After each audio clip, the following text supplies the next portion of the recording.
Hello बच्चों, welcome to our class in standard 8th. Today we will completed this lesson, lesson number 5 natural disaster in subject of SS. तो बच्चों हम लोग ने natural disaster 2 type के होते हैं. मैंने आपको ये I have to say about natural disaster how many types 2 types. तो फर्स्ट तो जो इंटरनल पार्ट्स में चेंजिंग आती है इसलिए होता है. सेकेंडली जो ऑन द अर्थ फेस में सरफेस ऑफ द अर्थ में जो चेंज आता है उसके कारण होता है. अब हम लोग सुनामी तो हम लोग ने कंप्लीट कर दिया था. अब हम लोग आज फ्लड के बारे में पढ़ेंगे. फ्लड मीन्स बाढ़ आना. फ्लड मीन्स बाढ़ आना. You can see this picture the flood. ये जो पिक्चर है ये फ्लड के हैं. तो किस तरह मतलब लोग बाढ़ में बह रहे हैं. और ये देखो ये डिस्ट्रक्शन कितना हो रखा है ना. तो आप यू कैन सी तो scene of destruction due to flood. अब फ्लड क्यों आता है? तो the flow of excess of water in river is called flood. जो नदी में ज़्यादा पानी बहने लग जाता है, नदी का पानी बाहर की तरफ आ जाता है और ज़्यादा मात्रा में पानी आ जाता है और वो बहता है और सिटी में आ जाता है और शहरों में आ जाता है और जो रेसिडेंशियल प्लेसेस होते हैं वहाँ पर बहकर आता है, उसको बोलते हैं फ्लड. तो flood occurs due to 2 reason. अभी जो फ्लड होने का कारण 2 तरह का है. एक तो हैवी रेन, एक तो जो भारी बारिश in the upper course of river. अब जो भारी बरसात के कारण पानी में नदी का पानी जो होता है ऊपरी सतह पे बहने लग जाता है, भारी मात्रा में बहने लग जाता है. एक तो ये रीज़न हुआ फ्लड आने का. और दूसरा है secondly if a dam on river break. या तो कभी ऐसा होता है कि बहुत ज़्यादा बारिश आती है और डैम में पानी भर जाता है. तो इस तरह वो क्या होता है, जो रिवर पर जो डैम बन जाते हैं वो टूट जाते हैं पानी के बहाव से.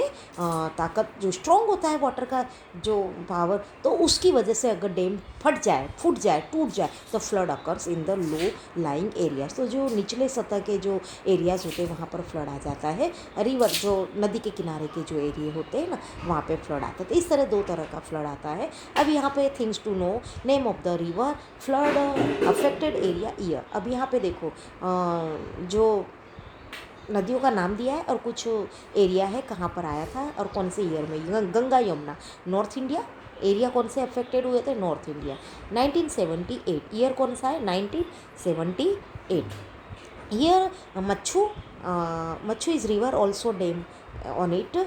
मच्छू एक रिवर का नाम भी है और डैम का नाम भी है. तो मोरबी में है स्थित. और वो 1979 में बहुत बड़ा फ्लड आया था. वो डैम फटने से आया था. किससे आया था? डैम फटने से. Tapi is the river of Surat and affected area कौन सा? सूरत. और ये कब आया था? 2006. कोशी नदी इन बिहार 2008. ओके ना. अब यहाँ हमने फ्लड के बारे में जान लिया क्यों आता है.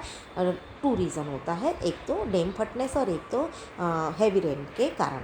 ना फिमाइन यानी अकाल पड़ना. You can see scene during the time of famine. आप देख सकते हो. देखो अकाल के टाइम का सीन कैसा है. How sad sorrowful scene. कितना मतलब कितना इफेक्ट हुआ है. क्रैकनेस आ गई है. देखो लैंड में कितनी क्रैकनेस है. ये क्यों आई है? Due to scanty rainfall. बहुत ही कम मात्रा में जब रेन आती है, रेन होती ही नहीं, या तो बहुत ही कम होती है या तो बिल्कुल ही नहीं होती. तो ऐसे रीजन को अकालग्रस्त घोषित किया जाता है. तो उसको बोलते हैं फिमाइन. तो scanty rainfall leads to the drying up of the ground water and shortage of food and water. अब फ्लड इसका ड्राउन का मतलब होता है फिमाइन यानी ड्राउन का मतलब वो होता है कि जहाँ पर बारिश बहुत ही कम आती है और पूरा ग्राउंड जो वाटर होता है वो सूख जाता है और खाने की कमी होती है, पानी की कमी होती है, हर जगह सूखा पड़ जाता है. तो उसके कारण उसको क्या बोलते हैं? This condition is known as famine. ऐसी कंडीशन को फिमाइन घोषित की जाती है, अकाल कहा जाता है. The condition of famine occur in case of scanty rainfall और no rainfall for 2 or 3 years successively. अब ये कौन सी कंडीशन पर फिर अकाल घोषित किया जाता है? जब रेनफॉल जब कभी या तो बिल्कुल ही कम होती है या तो बिल्कुल होती ही नहीं है. 2 या 3 साल तक कंटिन्यू अगर उस प्लेस पर, उस रीजन पर बारिश न हो तो ऐसी कंडीशन में फेमाइन उसको अकाल घोषित किया जाता है और उसको कहते हैं कि वहाँ पर अकाल पड़ा है, तो उसको बोलते हैं famine. This the possibility of famine is less if we plant more trees. अगर फेमाइन को कम कर सकते हैं, अकाल नहीं आने के लिए हमें सबसे ज़्यादा पेड़ उगाने चाहिए। अगर हम ज़्यादा से ज़्यादा पेड़ उगाएंगे तो ये जो अकाल की पॉसिबिलिटी होती है अकाल पड़ने की, वो कम हो सकती है। ओके बच्चों, नाउ साइक्लोन। साइक्लोन यानी तूफान। अब साइक्लोन ऑलमोस्ट समर सीज़न में आता है, रेनी सीजन में आता है, तो साइक्लोन से भी बहुत डिस्ट्रक्शन होता है। You can see this picture of cyclone, scene of cyclone, you have to see here cyclone scene. Okay बच्चों, here now cyclone the simple meaning. अब साइक्लोन की एकदम सिंपल मीनिंग क्या है? The simple meaning of cyclone is air, जो हवा होती है ना, हवा which blows at a great speed, यानी हवा का जो बहाव होता है ना बहुत ही ग्रेट स्पीड में बहने लग जाती है। विंडी, स्पीडी विंड बोलते हैं जिसको। तो it can be called a storm of whirlwind. Whirlwind यानी स्पीडी विंड। स्पीडी विंड्स जो होती है उसको बोलते हैं स्टॉर्म या साइक्लोन। और ये जो साइक्लोन होता है ऑलमोस्ट कोस्टल एरिया में आता है, समुद्री किनारे के जो एरिया होते हैं, रीजन होते हैं, वहाँ पर साइक्लोन आता है। The coastal area of India experience cyclone every year में कई साइक्लोन एक्सपीरियंस करता है। कौन? Coastal area. इंडिया के जो कोस्टल एरिया है वो हर साल साइक्लोन का एक्सपीरियंस करते हैं। पर ईयर साइक्लोन आता है और बहुत ही डिस्ट्रक्शन भी होता है। समटाइम्स तो ज़्यादा होता है, समटाइम्स नॉर्मल होता है। The eastern coast specially experience it every year. मैं आपको बता दूं कि हमारे यहाँ जो गुजरात है वहाँ का जो वहाँ पे साइक्लोन का असर कम होता है, एक्सपीरियंस कम होता है, क्योंकि हमारा वेस्टर्न कोस्ट है। हमारा जो गुजरात है, महाराष्ट्र है, ये वेस्टर्न कोस्ट में है। और जो ईस्टर्न कोस्ट है तो वहाँ पर जिसको जो साउथ साइड में आ जाता है वहाँ पे ज़्यादा मतलब specially experiences it every year. The adjacent जो एक दूसरे के साथ जुड़े हुए जो रीजन होते हैं also feel the effect of cyclone when it is at its highest intensity. अगर साइक्लोन की इंटेंसिटी, तीव्रता बहुत ही ज़्यादा हो तो उसके नियर बाय के जो रीजन होते हैं उसमें भी बहुत ज़्यादा साइक्लोन की असर होती है। However this winds effect limited areas for a limited period of time.